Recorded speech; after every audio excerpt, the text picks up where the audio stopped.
সকলোকে লাহে লাহে গৈ আহিবৰ কাৰণে অনুৰোধ জনাইছোঁ। ধন্যবাদ।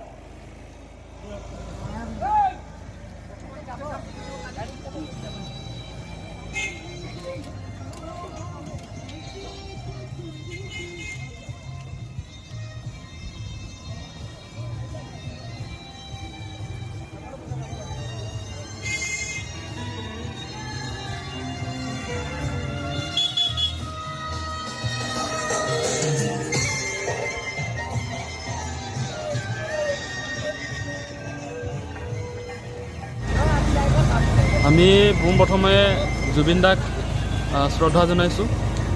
আজি জুবিন দাৰ অন্ত্যেষ্টিক্ৰিয়াৰ দিন। আমি বালিচাং আৰু ধুলিৰ ই ৰিক্সা সন্থাই আজি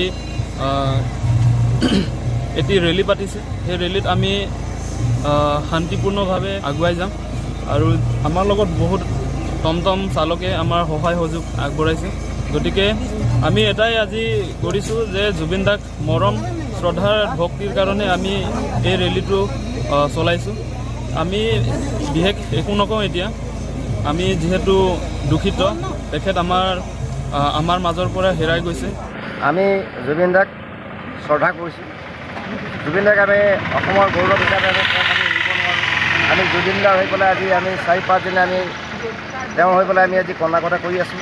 সেয়েহে আমি জুবিন দাৰ হৈ পেলাই আজি ই ৰিক্সা তৰফৰ পৰা আমি আজি এটা শোভাযাত্ৰা আৰম্ভ কৰিছোঁ আৰু আমি ই ৰিক্সা তৰফৰ পৰা সকলোৱে নিজৰ নিজৰ ই ৰিক্সাত তেখেতৰ এখনি ফটো লগাই আমি বিশ্বনাথ চাৰিআলি যাবলৈ যাত্ৰা কৰিব ওলাইছোঁ। সেয়েহে আমি তেখেতৰ ভগৱন্তৰ ওচৰত আমি প্ৰাৰ্থনা কৰিছোঁ, তেখেতৰ আত্মাই যাতে চিৰশান্তি লাভ কৰক, য'তে আছে তেখেত ভালদৰে থাকক। আমাৰ মাজতে তেখেতক আমি ৰাখিব বিচাৰিছোঁ। অজৰ হৈ তেখেত থাকিব। আগলৈকে আমি তেখেতক এনেকৈ ৰাখিম আৰু তেখেতক আমি মনত সদায় বিচাৰি আছোঁ জুবিন দাক। আৰু জুবিন দাৰ যাতে যি আমাৰ ভাৰতবৰ্ষৰ পৰা